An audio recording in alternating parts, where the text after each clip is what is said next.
إن الحمد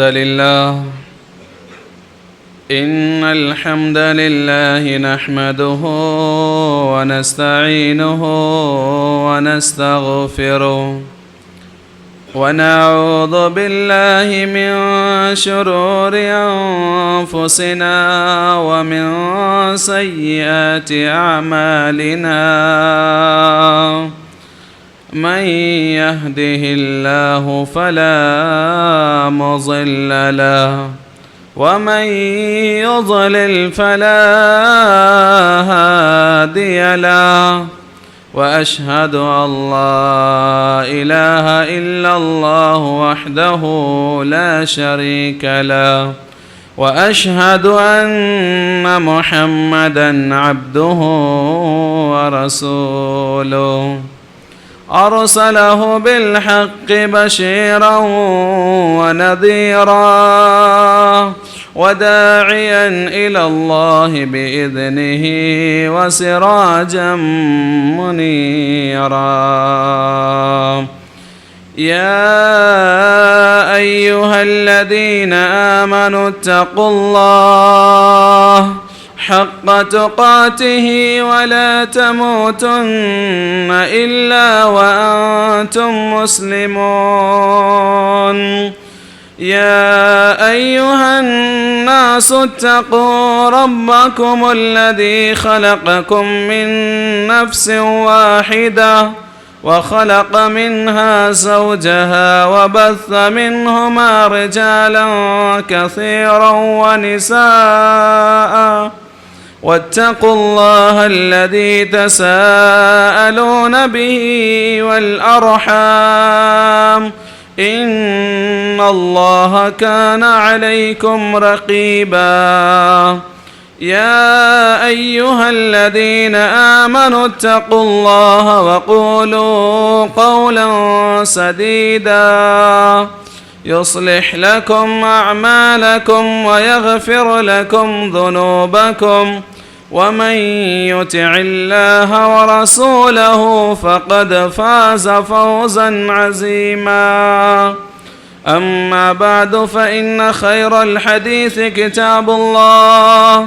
وخير الحدي حدي محمد صلى الله عليه وسلم وشر الأمور محدثاتها وكل محدثة بدعة وكل بدعة ضلالة وكل ضلالة في النار فأعوذ بالله السميع العليم من الشيطان الرجيم بسم الله الرحمن الرحيم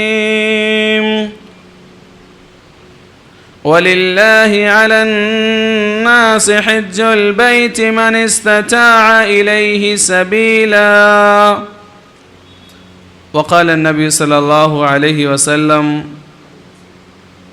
يا أيها الناس قد فرض الله عليكم الحج فحجوا أو كما قال عليه الصلاة والسلام معزز بزرگان دین، نوجوان ساتھیوں، معصوم نونہالوں اور پردہ نشین میری اسلامی ماں اور بہنوں،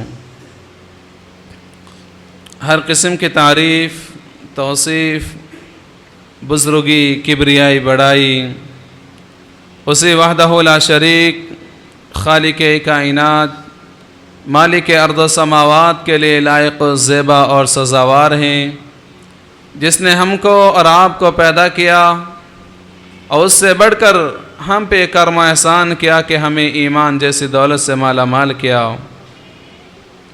درود و سلام کا نذرانہ ہو انبیاء کرام کی جماعت پر عمومیت کے ساتھ، اور خصوصاً آخری نبی محمد مصطفیٰ صلی اللہ علیہ وسلم کی ذات گرامی پر، اللہم صلی وسلم وبارک علیہ۔ معزز سامعین کرام، اللہ کے مہمان حجاج کرام سوئے مدینہ خوشی خوشی سفر کر رہے ہیں۔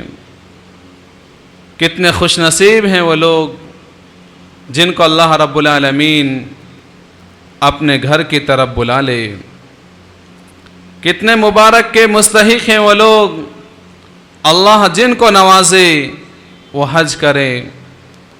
کتنے خوش قسمت ہیں وہ لوگ جب ان کی نظر خانہ کعبہ پر پڑتی ہے تو بے ساختہ ان کی زبان سے لبیک اللہم لبیک کی صدا نکلتی ہے۔ کتنے مبارک باد ہیں وہ لوگ کہ اللہ تبارک و تعالی ان کو بلاتا ہے بطور مہمان کے، اور رب العالمین ان کا میزبان بنتا ہے۔ یقیناً حج ایک اہم فریضہ ہے، اور وہ لوگ جو اس کو ادا کرتے ہیں وہ قابل مبارکباد اور نیکیوں کے ڈھیر و خزینے اپنے دامن میں سمیٹتے ہیں کہ ہم اور آپ نہیں دیکھتے جب وہ اپنے وطن عزیز کو خیر آباد کہتے ہیں، اپنے بھائی بہنوں سے جدا ہوتے ہیں، اپنے رشتہ داروں سے الگ ہوتے ہیں، آنکھوں سے آنسو تو جاری ہوتے ہیں لیکن وہ غم کے نہیں خوشی کے آنسو ہوتے ہیں، کیونکہ انہیں معلوم ہے وہ ایسی جگہ جا رہے ہیں جو دنیا کی سب سے افضل جگہ ہے، وہ ایسی جگہ جا رہے ہیں جس کے تعلق سے رب العالمین بیان فرماتا ہے ان اول بیت وضع للناس للذی ببکۃ مبارکہ، دنیا کا سب سے پہلا گھر جس کو اللہ تبارک و تعالیٰ نے لوگوں کی عبادت کے لیے بنایا وہ مکہ کے اندر ہے، جس کو بکہ بھی کہا جاتا ہے مکہ بھی کہا جاتا ہے، اس کی وجوہات ہیں۔ یقیناً حج ایک اہم فریضہ ہے، اس کو ادا کرنا یہ مومنین کے اوپر ذمہ داری بنتی ہے۔ رسول اللہ صلی اللہ علیہ وسلم نے اپنے صحابہ اکرام رضوان اللہ علیہم اجمعین سے خطاب کرتے فرمایا یا ایھا الناس قد فرض اللہ علیکم الحج، اے لوگو تمہارے اوپر رب العالمین نے حج کو فرض قرار دیا ہے، فحجوا، پھر یہاں پر رب العالمین نے رسول اللہ صلی اللہ علیہ وسلم کی زبان یہ پیغام بھی دیا، ان سے کہیے فحجوا، چاہیے کہ لوگ حج ادا کریں۔ تو اس حدیث سے پتہ یہ چلتا ہے کہ حج کرنا فرض ہے۔ ایک اور دلیل، رسول اللہ صلی اللہ علیہ وسلم نے ارشاد فرمایا بنی الاسلام علی خمس، شہادت ان لا الہ الا اللہ وان محمد رسول اللہ، اقام الصلاۃ وایتاء الزکاۃ وصوم رمضان وحج البیت من استطاع الیہ سبیلا، کہ اسلام کی بنیاد جن 5 چیزوں پر قائم ہے ان میں سے ایک اہم فریضہ حج کا بھی ہے، اور جو انسان ان میں سے کسی ایک کا بھی انکار کر دیتا ہے وہ دائرہ اسلام سے خارج ہو جاتا ہے، کیونکہ رسول اللہ صلی اللہ علیہ وسلم نے اپنے صحابہ اکرام رضوان اللہ علیہم اجمعین کو حج کے مناسک سکھلائے ہیں، باقاعدہ ان کے ساتھ جا کر آپ نے حج کے ارکان ادا کیے ہیں، اور پھر آپ نے اپنے صحابہ کرام رضوان اللہ علیہم اجمعین کو یہ پیغام بھی دیا ہے یا ایھا الناس، اے لوگو ان اللہ قد فرض علیکم الحج، اللہ تبارک و تعالیٰ نے تمہارے اوپر حج کو فرض قرار دیا ہے۔ لیکن کس انسان پر حج فرض ہے؟ وَلِلَّهِ عَلَى النَّاسِ حِجُّ الْبَيْتِ مَنِ اسْتَطَاعَ إِلَيْهِ سَبِيلًا، اس انسان پر حج فرض ہے جو اس کی استطاعت رکھتا ہے۔ استطاعت سے مراد یہاں انسان کی مالی اعتبار سے بھی ہے، اس کے جسمانی اعتبار سے بھی ہے، لیکن محقق علماء یہ بتلاتے ہیں یہاں استطاعت سے مراد انسان کا مالی استطاعت ہے، یعنی جب کوئی حج کا ارادہ کرے اور وہ سوئے مکہ کشا جانے کے لیے تیار ہو تو اس کے اوپر یہ بات لازم آتی ہے کہ اس کے پاس اتنا مال ہو آنے جانے کا سفر کا خرچہ برداشت کر سکے۔ اسی طریقے سے جتنے دن وہ اپنے اہل و عیال سے دور رہ رہا ہے وہ بھی بآسانی اپنا خرچ برداشت کر سکے۔ اگر اللہ نے اتنا نوازا ہے تو اس انسان کو اوپر حج فرض ہوتا ہے۔ ایک صحابی رسول کھڑے ہوتے ہیں اور کہتے ہیں اے اللہ کے رسول صلی اللہ علیہ وسلم افی کل سنہ، کیا ہر سال حج فرض ہے؟ آپ خاموش رہے۔ صحابی رسول نے پھر سوال کیا کیا ہر سال حج کرنا فرض ہے؟ آپ خاموش رہے۔ پھر اس صحابی رسول نے تیسری مرتبہ سوال کیا کہ کیا ہر سال حج کرنا ہمارے اوپر فرض ہے؟ رسول اللہ صلی اللہ علیہ وسلم نے جواب دیا لَوَجَبْتُمْ نعم، اگر میں جواب دے دیتا ہاں تو تم مشقت میں پڑ جاتے، مشکلات کے اندر مبتلا ہوتے، لہذا حج زندگی میں ایک بار فرض ہوتا ہے۔ ہاں یہ الگ بات ہے، اللہ کسی کو نوازے تو بار بار وہ عمرہ کر سکتا ہے، بار بار جا کر وہ عمرہ کی فضیلت آئی ہے، العمرۃ الی العمرۃ کفارۃ لما بینہما، ایک عمرہ سے لے کر دوسرے عمرہ کے درمیان جو گناہ بندہ کرتا ہے اللہ تبارک و تعالی سے عمرے کے ذریعے سے اس کے گناہوں کو معاف فرما دیتے ہیں۔ ایک دوسری روایت کے اندر یہ آتا ہے کہ جو انسان حج بھی کرتا ہے، عمرے بھی کثرت سے کرتا ہے، اللہ تبارک و تعالی اس انسان کے گناہوں کو بھی معاف فرما دیتا ہے اور فقیری کو بھی دور کر دیتا ہے۔ آپ سوال کریں گے حج کرنے کے لیے جا رہے ہیں پیسہ خرچ کر کے، یہاں فقیری کیسے دور ہوگی؟ جی ہاں، اللہ کا ایک اصول ہے وَمَن يُقْرِضُ اللَّهَ قَرْضًا حَسَنًا يُضَاعِفْ لَهُ، آپ اللہ کی راہ میں خرچ کرے اللہ رب العالمین اسے مزید بڑھا کر دیتا ہے۔ لیکن حج میں آپ خرچ کرتے ہیں، لاکھوں روپے خرچ کرتے ہیں کہ اللہ آپ کے اس روپے کو، پیسے کو بڑھا کر دیتے ہیں۔ جی ہاں، اللہ کے اصول ہے، اللہ رب العالمین خوددار ہے، انسان کی اجرت کو نہیں چاہتا۔ قرآن کریم کے اندر یہ پیغام ہمیں ملتا ہے هل جزاء الاحسان الا الاحسان، کیا احسان کا بدلہ احسان نہیں ہے؟ اللہ نے انسان کو پیدا کیا اپنی عبادت کے لیے، لیکن یہ بندہ اللہ کی عبادت کرتا ہے، اللہ اس عبادت کو بھی احسان قرار دیتا ہے اور فرمایا میں کسی بندے کے احسان کو نہیں رکھتا بلکہ اس کے بدلے میں اللہ رب العالمین جنت میں اسے مقام دیتا ہے۔ هل جزاء الاحسان الا الاحسان۔ اسی طریقے سے بندہ جب حج کا ارادہ کرتا ہے، حج کرنے کے لیے وہ مکہ المکرمہ میں پہنچ جاتا ہے، اللہ تبارک و تعالی اس کے گناہوں کو تو کس انداز سے معاف کرتا ہے معلوم ہے؟ رسول اللہ صلی اللہ علیہ وسلم نے ارشاد فرمایا من لم یسخب ولم یفسق، جو انسان نہ گالی گلوچ دے، نہ بدتمیزی سے پیش آئے، نہ کسی انسان سے لڑائی جھگڑا کرے، نہ وہاں پر خلاف شرع کام کرے، صحیح انداز سے حج کے ارکان کو ادا کرے، رسول اللہ صلی اللہ علیہ وسلم نے ارشاد فرمایا رجع و امہ ولدتہ، وہ انسان اس طریقے سے واپس آتا ہے جس طریقے سے ماں اپنے معصوم لختے جگر کو جنم دیتی ہے۔ وہ معصوم بچہ جو پیدا ہوتا ہے اس کے اوپر کوئی گناہ نہیں ہوتا، وہ بغیر گناہوں کے پیدا ہوتا ہے، وہ کوئی گناہ کرتا بھی نہیں، یعنی بالکل کلیئر ہو کر اللہ تعالیٰ کی طرف سے آتا ہے۔ اسی طریقے سے اگر کوئی حجاج اس انداز سے وہاں جا کر حج کے تمام ارکان کو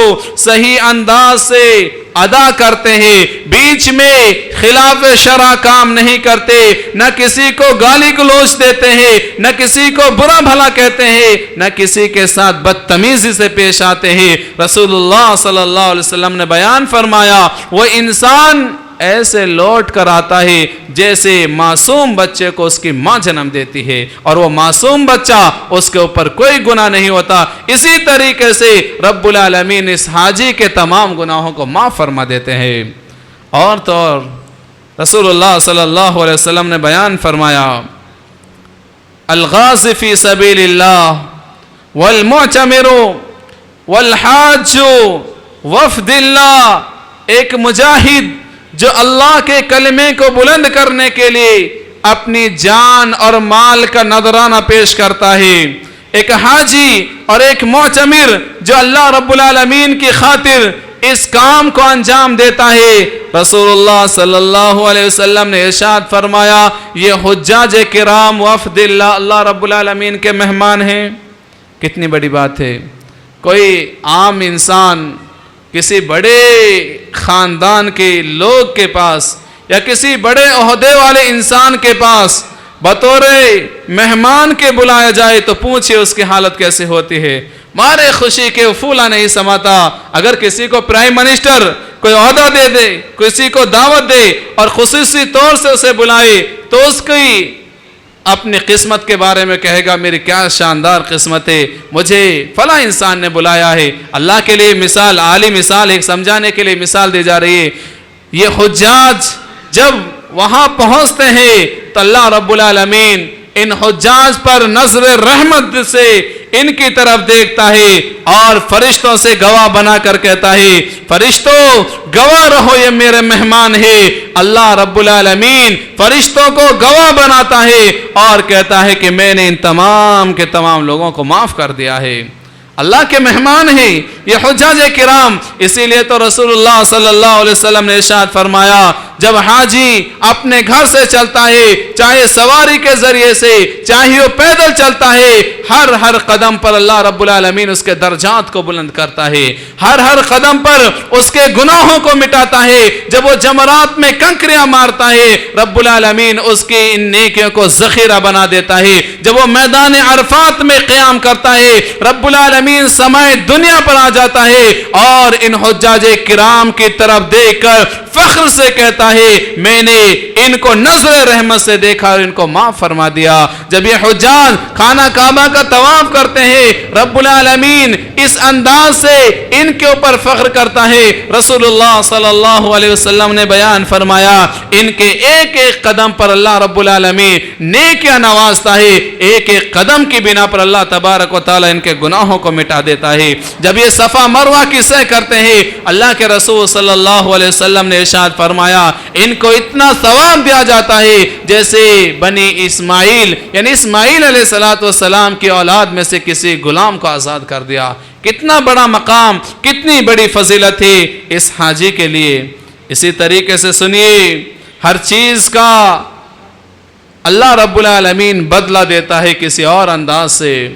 نماز پڑھو تو یہ، فلاں کام کرو تو یہ، 1 روپیہ خرچ کرو تو 10 روپیہ کے برابر ثواب ملتا ہے۔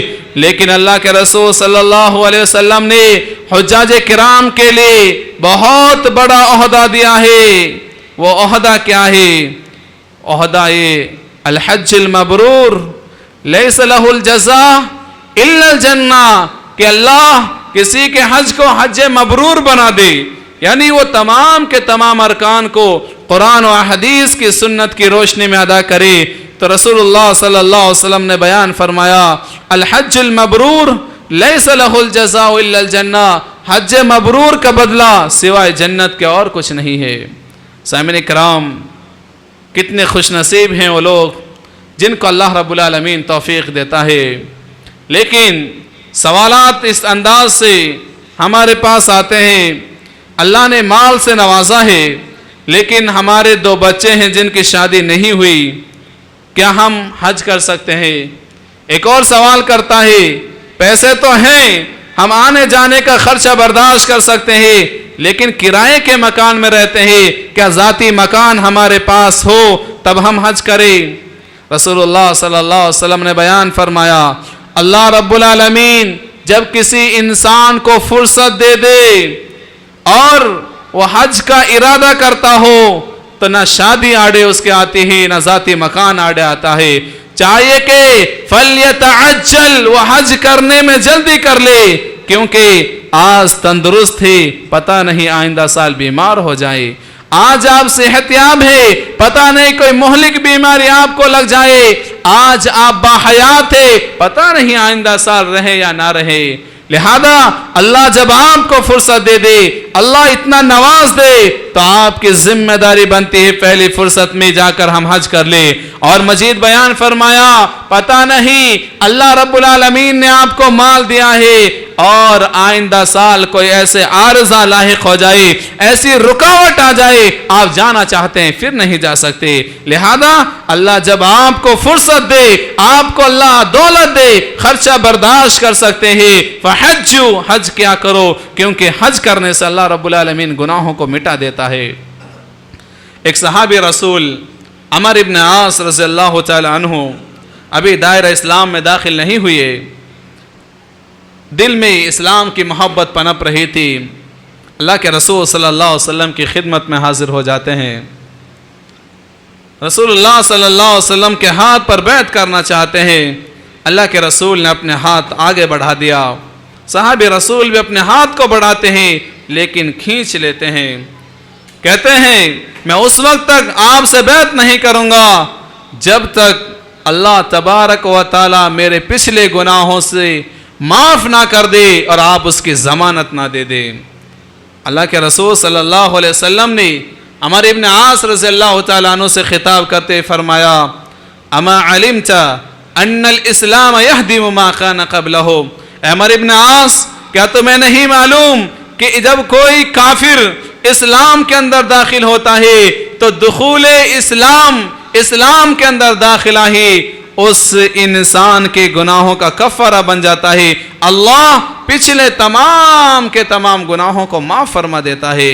اور دوسری بات بیان فرمائی وَأَنَّ الْحِجْرَةَ تَحْدِمُ مَا كَانَ قَبْلَهُ. جب کوئی انسان اللہ کی رضا کی خاطر ایک مقام سے دوسرے مقام کی طرف منتقل ہوتا ہے, کوئی ایسا مقام ہے جہاں کفار کا غلبہ ہے, آپ اللہ کی صحیح انداز سے عبادت نہیں کر سکتے, ظالم لوگ آپ کو اللہ کی عبادت سے روکتے ہیں, ایسی صورت میں ایک مسلمان کی ذمہ داری بنتی ہے وہ بستی کو چھوڑ دے اور دوسری بستی میں چلے جائے جہاں مسلمان رہتے ہیں. اور فرمایا جو اس انداز سے ہجرت کرتا ہے وَأَنَّ الْحِجْرَةَ تَهْدِمُ مَا كَانَ قَبْلَهُ. ہجرت کرنے والے انسان کے بھی پچھلے تمام کے تمام گناہوں کو معاف کر دیا جاتا ہے. اسی میں آپ نے بات بیان فرمائی تھی وَأَنَّ الْحَجَّ تَهْدِمُ مَا كَانَ قَبْلَهُ. جو انسان حج بھی کرتا ہے اللہ اس کے پچھلے تمام گناہوں کو معاف فرما دیتا ہے. سامعین کرام کتنی فضیلت کی بات ہے کہ جو لوگ حج کرتے ہیں اللہ رب العالمین ان کے تمام گناہوں کو معاف فرما دیتے ہیں. لہذا یہاں یہ بھی وضاحت کرتا چلوں حج ارکان اسلام میں سے 5واں رکن ہے, لیکن اگر آپ اس میں غور و فکر کریں گے پتہ یہ چلے گا تمام کے تمام رکن اس آخری رکن کے اندر شامل ہیں اور اسی میں پورے ہوئے ہیں. وہ کیسے؟ پہلا رکن ہے لا الہ الا اللہ محمد رسول اللہ. آپ بولے حاجی کہاں یہ لا الہ الا اللہ کہتا ہے؟ جی کہتا ہے کیونکہ جو انسان کلمہ نہیں پڑھتا اسے حدود حرم میں ہی داخل نہیں ہونے دیا جاتا. اس لیے کلمہ پڑھا اس نے اور لبیک اللہم لبیک کی صدا لگائی, یہ بھی اسی کا مفہوم میں آتا ہے. تو گویا کہ ایمان والا ہی حدود حرم کے اندر داخل ہوتا ہے. اس انداز سے پہلے رکن پر حاجی عمل کرتا ہے. دوسرا نماز. ہم دیکھتے ہیں جو عام دنوں میں نمازوں میں کوتاہی کرتا تھا جب وہاں پہنچتا ہے نماز کی پابندی کرتا ہے, کیونکہ اسے معلوم ہے حدود حرم کے اندر مسجد حرام کے اندر بعض علماء کہتے ہیں مکہ کے اندر بھی اور بعض کہتے ہیں حدود حرم کے اندر بھی جب کوئی ایک نماز ادا کرتا ہے رب العالمین ایک نماز کا ثواب 1,00,000 نماز کا ثواب اسے عنایت کرتا ہے. تو ظاہر سی بات ہے ایسا انسان جو دنیا میں دوسرے مقام پر نمازوں میں سستی اور کوتاہی کرتا ہے وہاں وہ سستی اور کوتاہی نہیں کرتا. تیسرا رکن زکوٰۃ ہے. ظاہر سی بات ہے اچھا خاصا پیسہ خرچ کر کے وہ وہاں پہنچتا ہے اس لیے اس کا وہ مال بھی نکلتا ہے. اور اگر وہ انسان وہاں پہنچتا ہے تو اس کا ہاتھ بھی فراخ ہو جاتا ہے. غریب غربا اسے دیکھے نہیں جاتے, اس ٹائم بھی وہ غریب اور غربا کی مدد کرتا نظر آتا ہے. روزہ اسلام کا اہم رکن ہے. ہم دیکھتے ہیں اگر حاجی کچھ غلطی کرتا ہے اس کے اوپر دم لازم آتا ہے, یعنی وہ کچھ قربانی کرے گا جانور کی, لیکن اگر اس کے پاس اتنا پیسہ نہیں ہے تو اسے روزہ رکھنا ہے. اس انداز سے روزہ بھی اس کے اندر شامل ہو گیا اور حج تو وہ خود ہی کر رہا ہے. اس طریقے سے یہ 5 کے 5 ارکان اس حج کے اندر شامل ہے. سامعین کرام حج ایک اہم فریضہ ہے. اللہ جس کو نوازے مال اور دولت اور اس کے پاس اتنی استطاعت بھی ہے وہ حج کرے, اس کی ذمہ داری بنتی ہے وہ ضرور بضرور حج کرے. یہاں وقت ہوتا چلا جا رہا ہے. یہاں یہ بھی بتاؤں کہ جب ہم حج کا ارادہ کریں تو اس میں آپ پاک مال کا استعمال کیجئے, کیونکہ ان اللہ طیب, اللہ رب العالمین پاک ہے, وَيُحِبُّ التَّوَّابِينَ وَيُحِبُّ الْمُتَطَّهِرِينَ، اللہ پاک ہے، پاک چیز کو پسند کرتا ہے۔ اگر کوئی انسان مال تو ہے لیکن اسے یہ یقین نہیں ہے کہ یہ مال پاک ہے، حلال ہے، یا کسی اور طریقے سے بھی اس میں آمیزش ہے، اگر وہ حج بھی کرتا ہے تو وہ حج اس کا قبول نہیں ہے، کیونکہ اللہ کے رسول صلی اللہ علیہ وسلم نے ارشاد فرمایا، ایک انسان ہے دور دراز سے آتا ہے، بال پراگندہ ہے، لباس میلا کچیلا ہے، دعا کے لیے ہاتھ اٹھاتا ہے، یا ربی یا ربی یا ربی، مانگتا ہے پروردگار مجھے یہ دے دے، میرے گناہوں کو معاف فرما دے، میری فلاں حاجت کو پوری کر دے۔ رب العالمین فرماتا ہے کہ یہ بندہ ہاتھ تو اٹھا رکھا ہے لیکن اس کی دعا کہاں سے قبول ہوگی؟ وَمَلْبَسَهُ حَرَامٌ، اس کا لباس حرام کا ہے، وَجِسْمُهُ حَرَامٌ، اس کا جسم بھی حرام کا ہے، اس کی غذا بھی حرام کی ہے، وہ ہاتھ اٹھاتا ہے گرچہ خانہ کعبہ میں ہی صحیح، اس کی دعا قابل قبول نہیں ہے۔ اسی طریقے سے بعض بھائی ایسے بھی ہیں جو حج کرنے کے لیے صرف اس نیت سے جاتے ہیں تاکہ شروع میں الحاج لگایا جائے، حاجی لگایا جائے۔ سن لیجئے رسول اللہ صلی اللہ علیہ وسلم کو رب نے یہ پیغام دیا، وَمَا أُمِرُوا إِلَّا لِيَعْبُدُوا اللَّهَ مُخْلِصِينَ لَهُ الدِّينَ، اور لوگوں کو نہیں حکم دیا گیا مگر یہ کہ وہ ہر ایک عبادت خالص اللہ کی رضا کے لیے کرے۔ اس طریقے سے اگر انسان حج کرتا ہے نام کے لیے، شہرت کے لیے، نمود کے لیے، لقب کے لیے، تو جان لیجئے لقب تو اسے بغیر ملے بھی مل جاتا ہے اور اسے لقب ہی ملے گا، اسے اس کا ثواب نہیں ملے گا۔ اسی طریقے سے اس کے اوپر یہ لازم اور ضروری ہے کہ جب وہ وہاں پہنچ جائے تو لوگوں کو نہ ستائے، لوگوں کو تکلیف نہ دے، نہ وہاں کسی چیز کو، چاہے وہ جانور ہو اس کو بھدکائے، چاہے درخت ہو اس سے کچھ کاٹے، کیونکہ اللہ اس شہر کے تعلق سے بیان فرماتا ہے، وَالتِّينِ وَالزَّيْتُونِ وَطُورِ سِينِينَ وَهَذَا الْبَلَدِ الْأَمِينَ، یہ امن والا شہر ہے۔ اور امن بھی کیسا؟ اگر کسی انسان نے کسی کے والد کو قتل کر دیا، وہ قاتل حدود حرم کے اندر موجود ہے، تو بیٹے کی مجال نہیں کہ اس قاتل کو وہاں قتل کر سکے۔ کیوں؟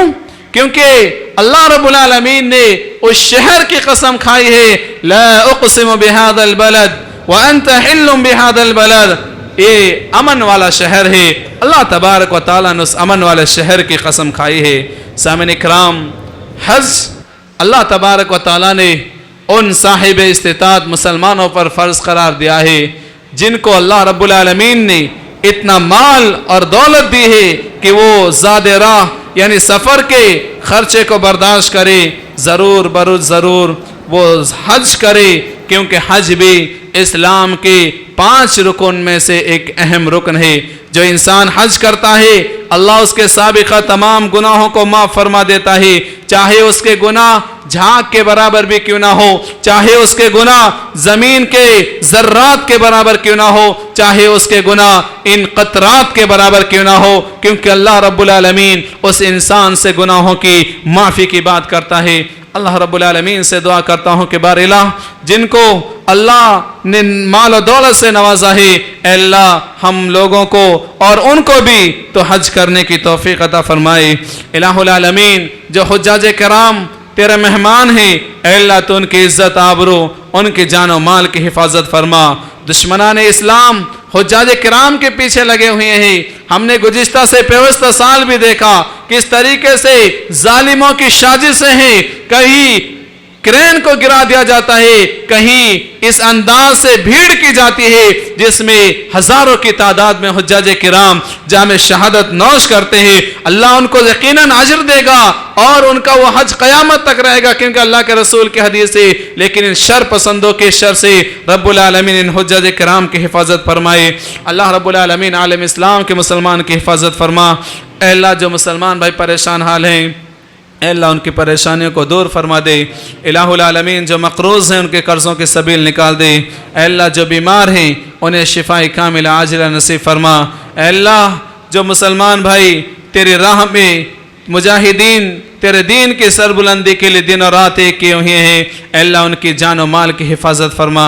اے اللہ ہم مسلمانوں کو آپس میں ایک دوسرے سے محبت کرنے کی توفیق عطا فرما۔ عداوتیں بہت ہو گئی، دشمنیاں بہت ہو گئی، اے اللہ ان عداوت و دشمنی کو الفت و محبت سے تبدیل فرما دے۔ اے اللہ مختلف جگہوں پر مسلمانوں پر ظلم و ستم ہو رہا ہے، اے اللہ تو ہی ان کا مددگار بن جا، اے اللہ تو ہی ان کا مددگار بن جا۔ اللہم اعز الاسلام والمسلمین، اللہم اعز الاسلام والمسلمین واذل الشرک والمشرکین۔ اے اللہ اسلام اور مسلمانوں کو عزت دے، اے اللہ اسلام اور مسلمانوں کو عزت دے، مشرکین کو ذلیل اور رسوا فرما دے۔ اے اللہ جب تک زندہ رکھ، اسلام پر زندہ رکھ، جب موت آئے تو ایمان کی حالت میں آئے۔ آمین۔ وآخر دعوانا الحمدللہ رب العالمین۔